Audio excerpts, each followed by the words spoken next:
spouse Maulana, my absent number is 10, and my class in 12-3.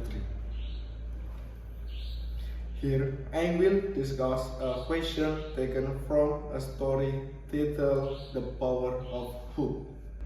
Rina was a diligent student. One day she felt an important exam and felt very disappointed. She almost gave up on her studies. However, the teacher encouraged her to keep trying and not lose hope. Rina then studied harder than before. In the next exam, she passed with a good score. She finally understood that failure is a lesson, not the end of everything. And the question is, what can we learn from this story?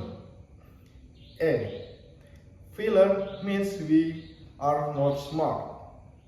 B. Giving up is the best choice.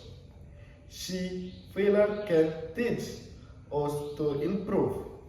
And D. Exams are not important. And the answer is C. Explanation: the story shows that although Rina failed at first, she did not give up. She learned from her failure, worked harder, and finally success. Therefore, the main lesson is that failure can help us improve and become better.